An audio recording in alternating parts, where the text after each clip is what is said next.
Zee 24 तास एक पाऊल पुढे.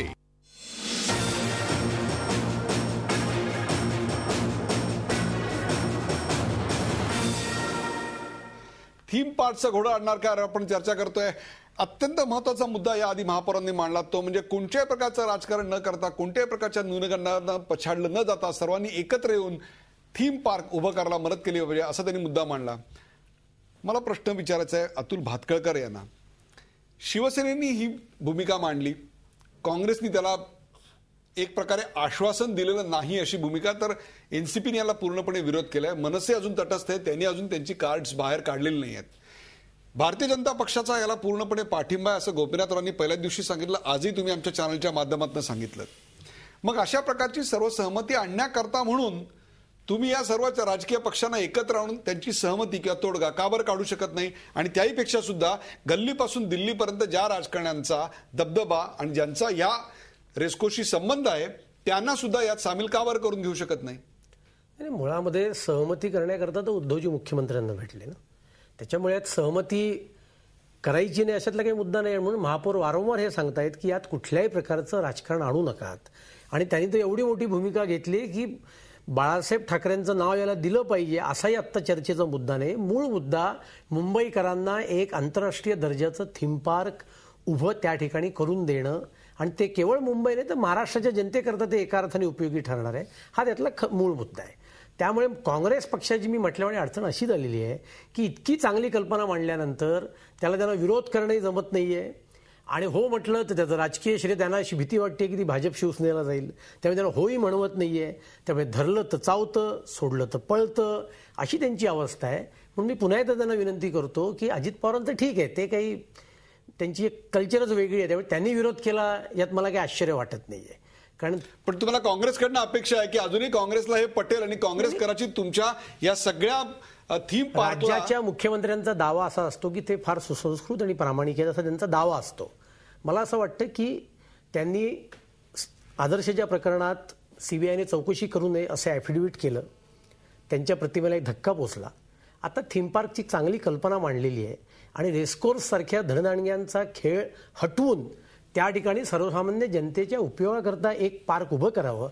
मला असं वाटतं मुख्यमंत्र्यांनी याला पाठिंबा दिला तर त्यांच्या प्रतिमेत भर पडेल. त्यांनी विरोध केला तर त्यांची प्रतिमा डागाळलेली आणखी प्रतिमेची काळजी भारतीय जनता पक्षाला किती आहे हे तुम्ही पाहिलं, उत्तर द्या. मला फार बरं वाटलं की अशा लोकांनी प्रतिमेच्या गोष्टी करायच्या ज्यांची प्रतिमा आहे की नाही इथून सुरुवात आहे.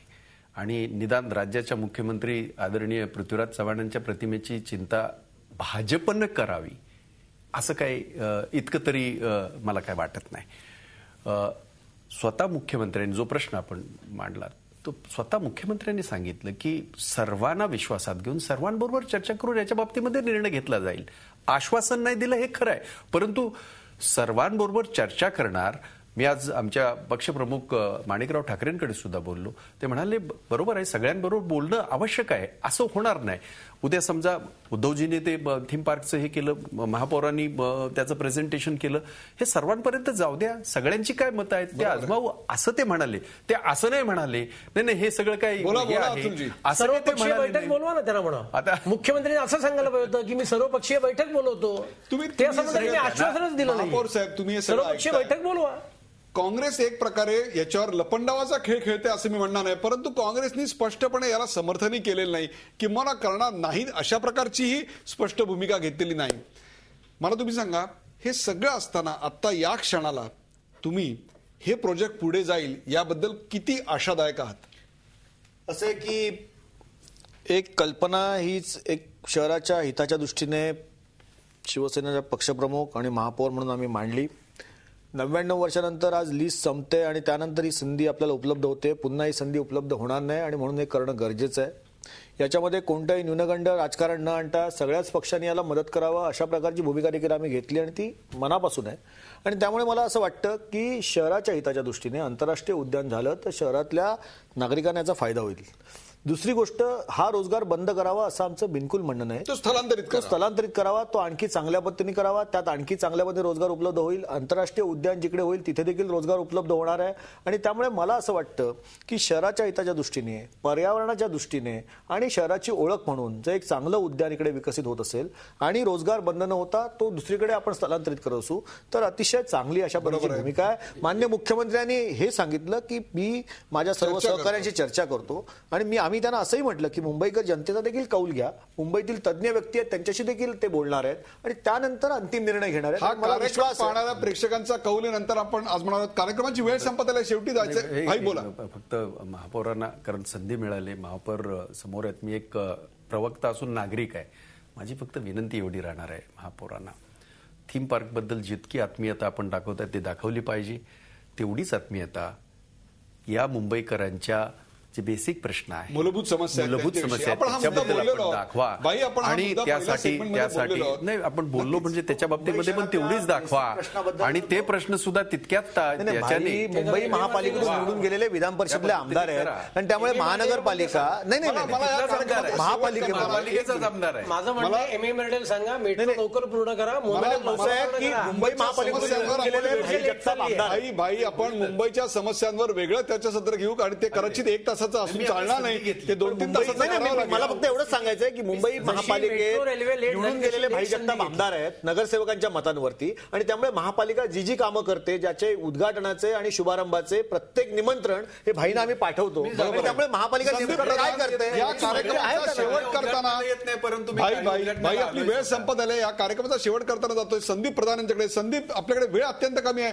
मला तुम्ही सांगा, हा प्रोजेक्ट अस्तित्वात येईल याबद्दल तुम्ही किती आशादायी आहात आणि त्याहीपेक्षा सुद्धा इतर अनेक घोषणांसारखाच हा सुद्धा एक दिवास्वप्न म्हणून आपल्या समोर राहणार आहे? नाही, यामध्ये प्रश्न असा झालेला आहे, राज्य शासनाची बाजू थोडीशी समजून घ्या की हे जे आहे ही हेरिटेज साईट सुद्धा आहे. 1883 साली हे उभं राहिलं, म्हणजे छत्रपती शिवाजी टर्मिनस जे आत्ताच आहे विटी स्टेशन, ते उभं राहण्यापूर्वी 5 वर्ष अगोदर हे रेसकोर्स उभं राहिले. त्यामुळे हे हेरिटेज साईट असल्यामुळे साहजिकच त्याच्याबाबत जर सध्या राज्य सरकार काही निर्णय घ्यायला लागलं तर त्याला वेगवेगळ्या सेक्शनमधून विरोध होऊ शकतो. त्याच्यात अनेक मुद्दे आहेत. शेड्यूल डब्ल्यू प्रॉपर्टी असल्यामुळे ही जमीन शेवटी राज्य सरकारकडे येणार आहे. त्यामुळे राज्य सरकारलाच त्याच्यावर निर्णय घ्यायचा. महापालिकेचा रोल फार कमी आहे. त्यामुळे राज्य सरकारची निर्णयाची जबाबदारी खूप जास्त आहे. आणि दुसरा सगळ्यात महत्वाचा मुद्दा असा आहे की हे थीम पार्क व्हावं याच्यासाठी एकदा मान्यता दिल्यानंतर ते उभं राहीपर्यंत याला नाव कुणाचं देणार, जरी महापौर म्हणाले असले की बाळासाहेबांचं नाव द्या असा आमचा आग्रह नाही, तरी अप्रत्यक्षपणे त्याला बाळासाहेबांचं नाव द्या हा मुद्दा टिकून राहणार आणि तो एक मुद्दा हा निवडणुकीपर्यंत किंवा त्यानंतर सुद्धा चर्चेत राहणार. बरोबर आहे संदीप प्रधान. हा मुद्दा निवडणुकीचा होणार की काय अशा प्रकारची सुद्धा एक भीती या ठिकाणी व्यक्त केलेली आहे. या कार्यक्रमाच्या सुरुवातीला आम्ही एक जनमताचा प्रश्न विचारला होता, रोखठोक प्रश्न. त्यावर जनतेनं काय कौल दिलाय तो पाहूया.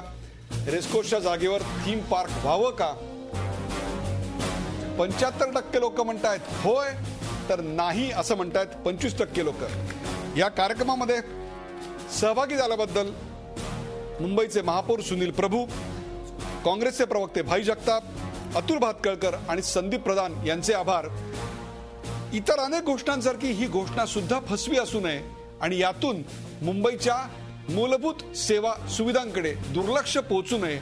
आणखीन त्याहीपेक्षा सुद्धा हा महाराष्ट्रातल्या आणखीन एका वादाचा जन्म असू नये इतक्याच भावना व्यक्त करतो. ताज्या बातम्यांसाठी पाहत राहा झी24 तास, एक पाऊल पुढे.